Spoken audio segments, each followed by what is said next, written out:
Have you ever had a moment that changed everything? Not slowly, not gently, but in one painful flash. When your heart drops, your mouth goes dry, and your whole world shifts? That happened to me, and it started with 5 simple words. Next up, Sam, you ready? But before I tell you what happened next, let me take you one step back. My name is Sam. I was a second-year university student. Not the loudest, not the smartest, but I was getting by. I went to class, sat in the 3rd row, did my assignments, kept my head down. My grades were okay. My life was okay. Safe, quiet, predictable. But there was something, or someone, who made everything feel less boring. Her name was Alina. She was confident, always asking questions in class, always surrounded by people. She wasn't just smart, she was alive. And I was silent. Every time I saw her, I thought of saying something. Hi, nice presentation. Do you want to grab coffee sometime? But the words never came out. Not because I didn't know what to say, but because I was afraid of how I'd sound when I said it. You see, I could understand English. I could write essays. I could pass exams. But speaking? That was different. When I tried to speak, my brain worked too slow and my mouth too fast. My tongue twisted. My confidence disappeared. So I watched from far away, safe in silence, watching others speak, watching English Starline videos at night, wishing I could talk like them. But watching wasn't enough, until the professor announced a class presentation. 5 minutes, no notes, just you and your voice. And that's when everything changed. I practiced, I memorized, I prepared with everything I had. Because this time I wanted to do it right. This time I wanted to be seen. But when I stood at the front of the class, something else happened. And what happened in those next few minutes nearly made me give up on English and on myself forever. Let me tell you what really happened the day I froze. The morning of the presentation started like any other. I woke up early. Too early. I hadn't really slept. My alarm rang at 6:30, but I was already staring at the ceiling, wide awake. My mind had been rehearsing my lines all night. I got up, brushed my teeth, and looked into the mirror. My name is Sam. Today I will talk about my favorite piece of technology. I repeated it again. I repeated it again and again.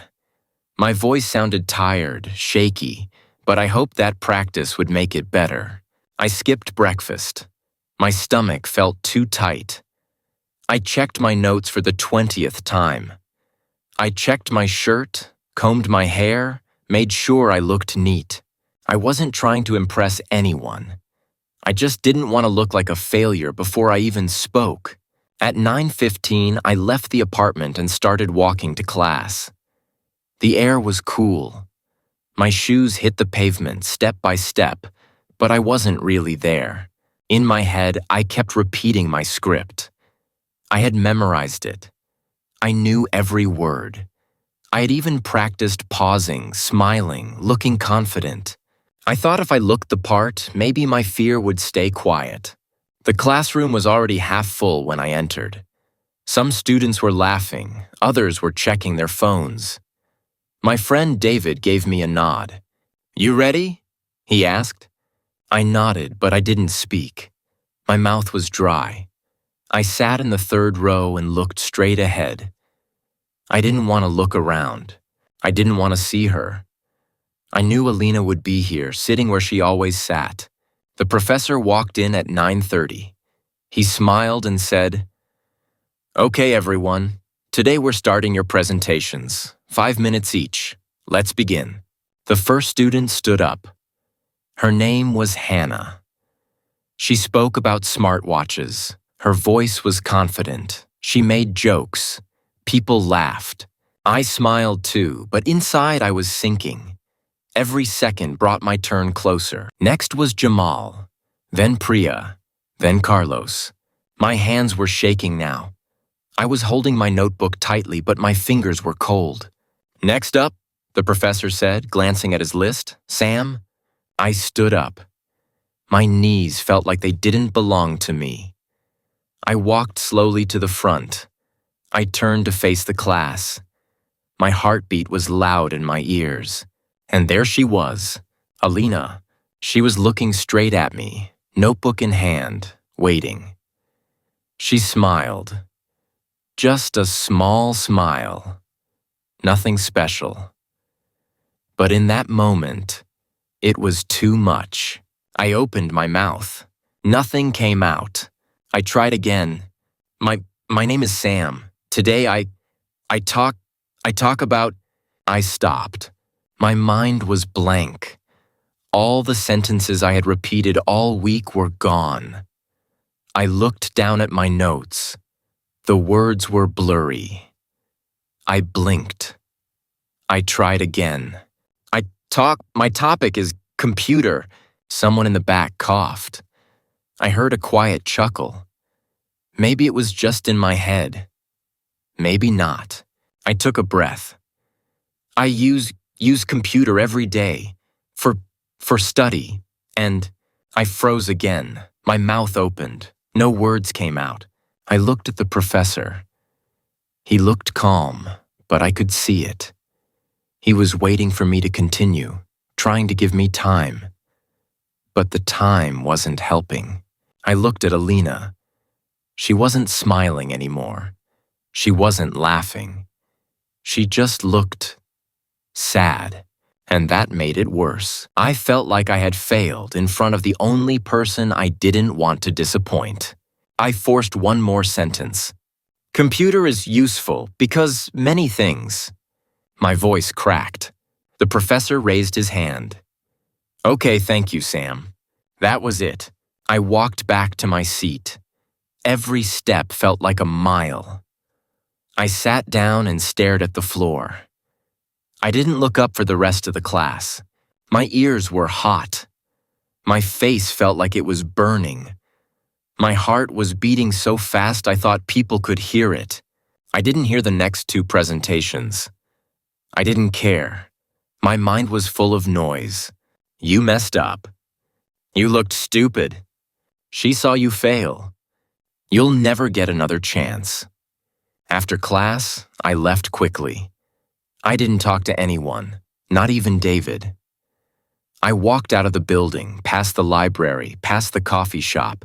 I kept walking until I found a small bench near the engineering block. I sat down and just stared ahead. People were walking past me.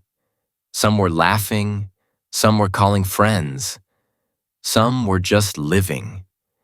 And I sat there like I was invisible again. But this time, it wasn't by choice. I pulled out my phone. No messages. I opened my notes app and looked at my script. It was all there.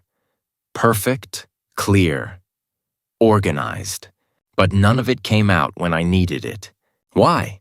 Because I wasn't afraid of words. I was afraid of being judged. Afraid of failing in front of people. Afraid of her.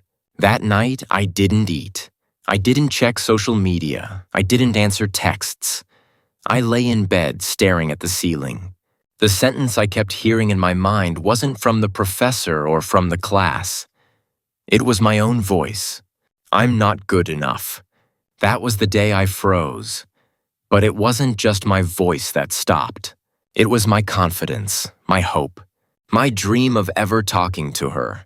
And I didn't know if I could fix it. After the presentation, everything changed for me, but not in the way I hoped. I still went to class. I still sat in the same seat. I still took notes and submitted assignments. But something inside me had shut down. I stopped raising my hand. I avoided group discussions. I stopped making eye contact with anyone. I didn't want to give people a reason to remember me. I just wanted to disappear. Every time someone gave a presentation after mine, I watched them carefully. They weren't perfect. Some forgot their lines, some made mistakes, but none of them froze like I did. None of them looked like they wanted to run out of the room. The professor never brought up my presentation. I didn't ask about my grade. I didn't want to see it. I already knew I had failed, not just on paper, but in every way that mattered to me. The worst part wasn't the grade. The worst part was Alina. She never said anything about it. She never laughed or acted differently. But after that day, I couldn't even look at her. I felt like I had shown her the weakest part of me. Like she had seen behind the mask I'd been wearing all semester. I avoided her in every way I could. If she sat in the front, I sat in the back. If we left class at the same time, I slowed down or stayed behind. I never walked beside her, never looked her in the eye, never gave her a chance to talk to me. But the truth was, I didn't want to avoid her. I liked her a lot. I liked how she always asked questions in class, even when no one else did. I liked how she listened when other people spoke, like their words actually mattered. I liked the way she smiled when she was confused, instead of pretending to know everything. I liked everything about her, and that made my silence even louder. Some nights, I would lie in bed and imagine what I would say if I had the courage. I practiced imaginary conversations in my head. I imagined meeting her at the coffee machine in the hallway. "Hey, I liked your question in class today." "Oh, really? I wasn't sure if it made sense." "It did. You always make good points." "Thanks. Sam, right?" "Yeah, I'm Sam." But that conversation never happened, not even once. Every time I saw her, I felt a heavy wall rise between us. A wall built from fear, shame, and broken English. I told myself it wasn't the right time. I told myself she probably wasn't interested. I told myself I didn't want to embarrass myself again. But deep down, I knew the truth. I was afraid.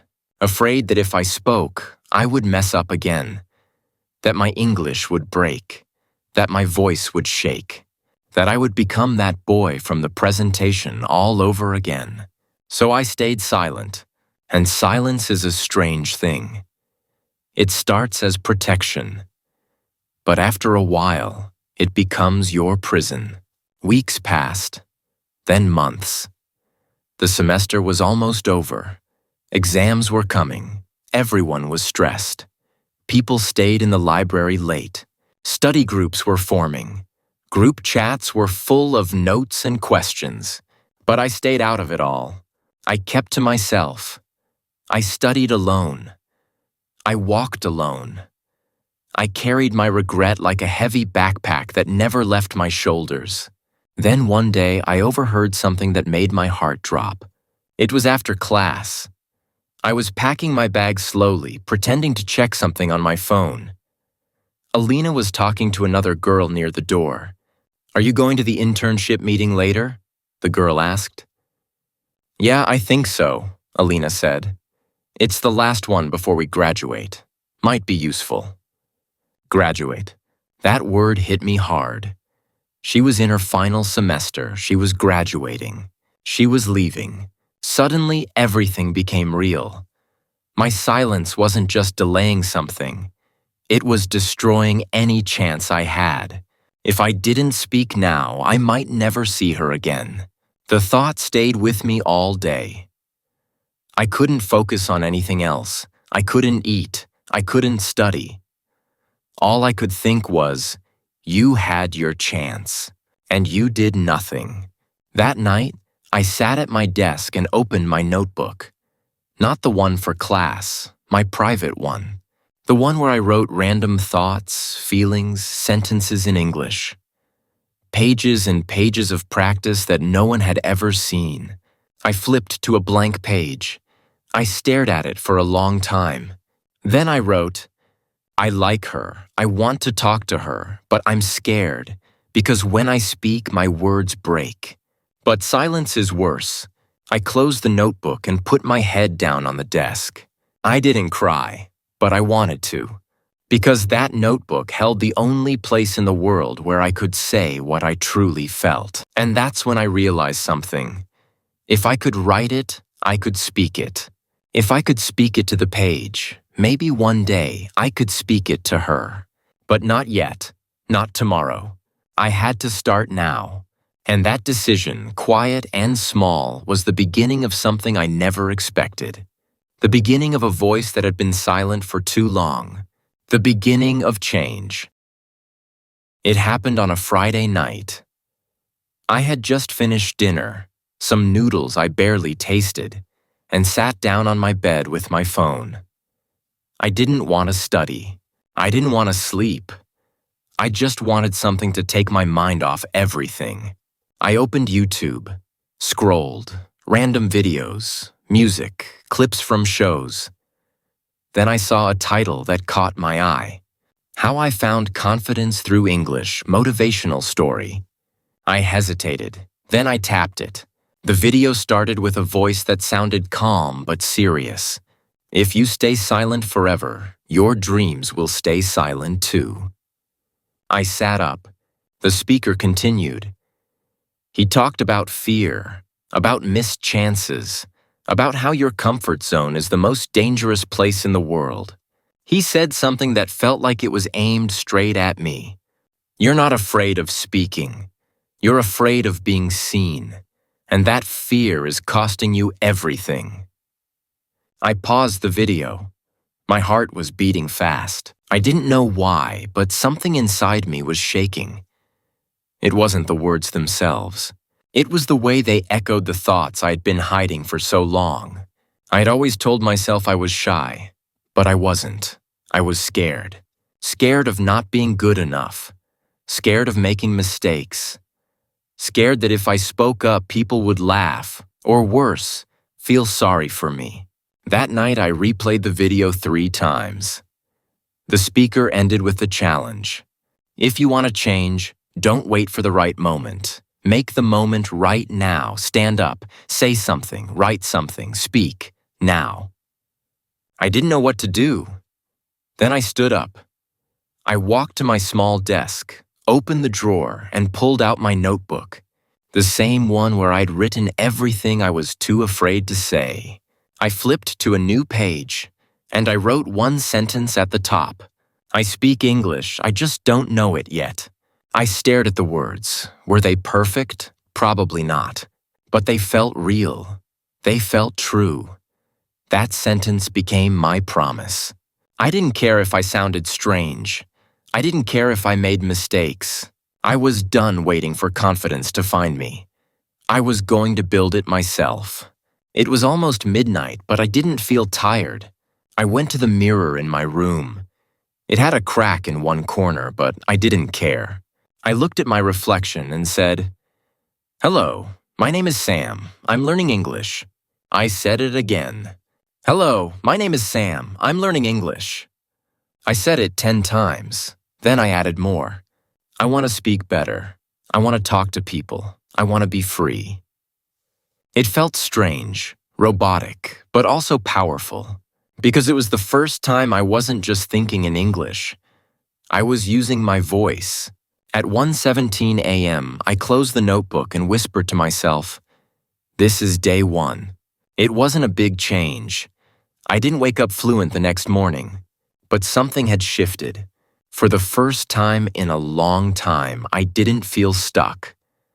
I felt like I had a direction. I wasn't waiting for a miracle anymore. I had taken the first step, and that step changed everything. The next morning, I woke up with this strange kind of energy. It wasn't excitement. It wasn't motivation. It was something deeper, like a quiet voice inside me saying, "Try again." I didn't go straight to my books. I didn't open a grammar app. I didn't start with vocabulary lists. I started with my mouth. I stood in front of the mirror, looked at myself, and said, "Good morning. My name is Sam. I am learning English." Then I said it again, and again, 10 times. My voice felt stiff, slow, unsure. But I kept going. That was the first part of my plan. I called it mirror talk. Every morning before breakfast, I would say 10 simple sentences to the mirror. It didn't matter if they were perfect. It only mattered that I said them. Out loud, clearly, with as much confidence as I could manage. The second part of my plan was self-talk. All day, I tried to talk to myself in English. Not loud, just quiet, under my breath or in my mind. If I was walking to class, I would say, "I'm walking to university. The weather is cold. My hands are in my pockets." If I was eating lunch, I'd say, "This rice is hot. I need some water. I like the taste." It sounds simple, maybe even silly, but it worked. My brain started getting used to English, not as a subject, but as a part of my life. The third part of my plan was voice recording. Every evening, I would record myself speaking for 1 minute. Just 1 minute. I talked about my day, how I felt, what I did. At first, I hated hearing my voice. I thought I sounded strange, robotic, not like a native speaker. But I kept recording. After 1 week, I could hear a difference. I was pausing less. I was speaking longer. My sentences were smoother. And I was starting to feel a little proud. The fourth part of my plan was emotion practice. I chose one sentence every day from a movie or a video, and I copied it exactly. Not just the words. I copied the emotion, the tone, the speed. One day the sentence was, "I can do this." Another day it was, "I'm not giving up." I repeated each sentence 10 times with the same feeling as the actor or speaker. It was like acting class, but just for me. At night, before sleeping, I would whisper these sentences to myself. Over time, they became part of me. They became my truth. After 2 weeks, something small but powerful happened. I was walking to class and someone asked me, "Hey, do you know where the economics building is?" Normally, I would panic. I would shake my head or point silently. But this time, I said, "Yeah, it's just over there, next to the library." The words came out naturally. I didn't plan them. I didn't rehearse them. I just said them. The guy smiled and said, "Thanks, man." And I walked away with the biggest smile on my face. That one moment felt like a small victory. But for me, it was huge. From that day, I added one more part to my plan. Small conversations. Every day, I tried to say one thing to one person, just one. Sometimes it was, "Hi, how are you?" Other times it was, "Nice presentation," or "I like your notebook." They were short, they weren't perfect, but they were real. I didn't wait to feel brave, I just did it. Some days I failed. I got nervous, I said something wrong, I felt embarrassed. But I reminded myself of something important. Every time I speak, I grow. Every sentence is a step. Every mistake is part of the path. The final part of my plan was writing. I wrote short paragraphs in my notebook about anything. My breakfast, a movie I watched, a dream I had. Then I would read them out loud. Writing helped me organize my thoughts. Reading helped me speak with rhythm. And slowly, all these parts came together. Mirror talk, self-talk, voice recordings, emotion practice, small conversations, writing and reading. They were simple, free, easy to start. But they were my system, and they helped me speak again. Not perfectly, not without fear, but with honesty, with effort, with progress. I wasn't trying to become a native speaker. I was trying to become brave, and every day I was getting closer. It had been almost 4 months since that first presentation. 4 months of practice. 4 months of small steps, small wins, and many quiet failures. And then, one afternoon, the professor made an announcement that froze the whole class. Final project presentations will begin next Monday. My heart skipped a beat. This was it. Another chance. Another presentation, another moment in front of the class, but this time I wasn't the same Sam.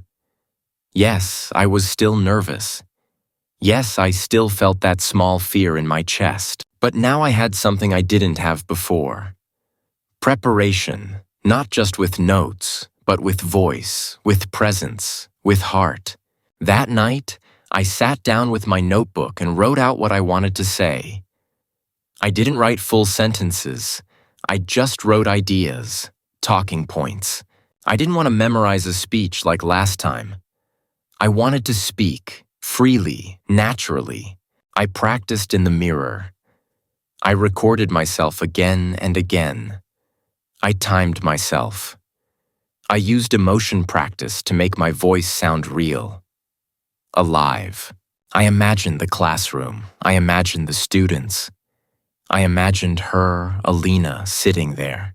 This time, I didn't imagine her judging me. I imagined her listening. And that thought gave me strength. Monday came. I dressed simply but neatly. A clean shirt, my favorite sneakers. I left the apartment early, walked slowly to campus, repeating soft lines to myself. Not like a robot, like a storyteller. I arrived just before class started. The room was buzzing. Some students were checking notes, others joking with friends. I sat in the second row this time, closer, more present. The professor entered, smiled, and said, "Let's begin. Who wants to go first?" My heart beat fast, but I raised my hand. "Yes, Sam," he said with a bit of surprise. "Please." I walked to the front. Not fast, not slow, just steady. I turned to face the class. I took one breath. And then I began. "Hi everyone, my name is Sam. Today I want to talk about how technology helped me become myself." The class was quiet. I continued. "I know most people use their computers for games, social media, or work. I used mine to find my voice. I didn't read from a paper. I spoke from memory, from feeling. When I forgot a word, I paused, smiled, and found a simpler way to say it. When my voice shook a little, I didn't run from it. I kept going. 4 months ago, I stood here and gave a presentation. Well, I tried. The class chuckled gently. Even the professor smiled. I froze. My words left me, and I wanted to disappear. But that failure became the best thing that ever happened to me. I saw Alina in the second row. She was watching me, head tilted, eyes focused. She wasn't judging, she was listening. That gave me more confidence. I explained my system, the mirror talk, the self-talk, the voice recordings. I even shared one of my favorite daily sentences. "I am not afraid of mistakes. I am afraid of silence." And then I ended with a simple message. Technology didn't just help me pass my exams.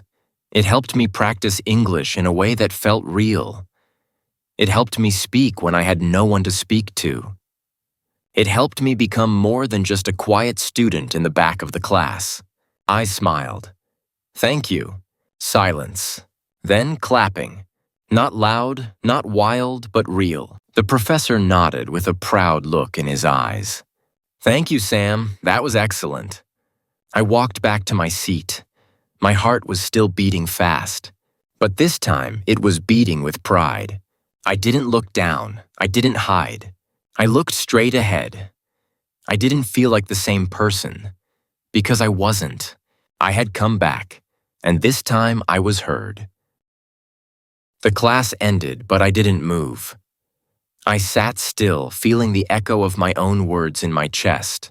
I could hear the students around me packing their bags, laughing softly, discussing their own presentations.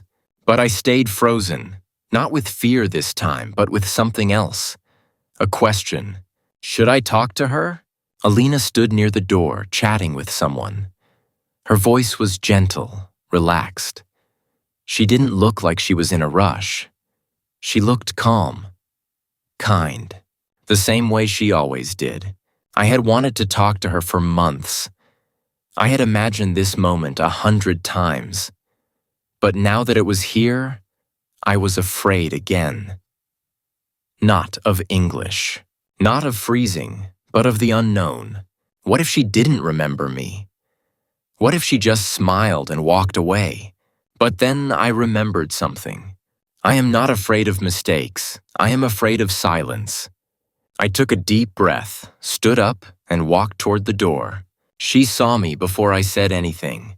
"Hey," she said with a smile. "That was a really good presentation." I almost lost my words, but I held on. "Thanks," I said. "That means a lot coming from you." She tilted her head. "From me? You're always so confident in class," I said. "I've admired that for a while." Her smile widened, just a little. "That's sweet, thank you." I felt the moment slipping, so I took the step. "Actually, there's something I've been meaning to say for a long time." She looked surprised but didn't say anything, just waited. I swallowed hard. I used to be really scared of speaking, especially in English. But I've been working on it every day, not just for class, but also because I wanted to talk to you. Her eyes softened. "Oh," I nodded. I didn't know how, and maybe this sounds strange, but I didn't want to graduate without ever saying hi, without ever telling you that I think you're amazing. She didn't laugh. She didn't look away. She just smiled. "Well, hi," she said softly. "And thank you. That's one of the nicest things anyone said to me all year." My heart felt lighter. There was a pause, a quiet one, a good one. Then I asked, "Would you maybe want to grab a coffee sometime?" She looked at me for a second, then nodded. "I'd like that." I smiled. "Great, I know a place near the library. It's small but quiet." "Perfect," she said. "Let me just grab my bag." As she walked back to her seat, I stood there in the hallway trying to believe what had just happened. It wasn't a love story, not yet, but it was real. It was spoken. It was shared. And for the first time in a long time, I wasn't just proud of my English. I was proud of my courage. I had waited months for that one moment. And now I had it.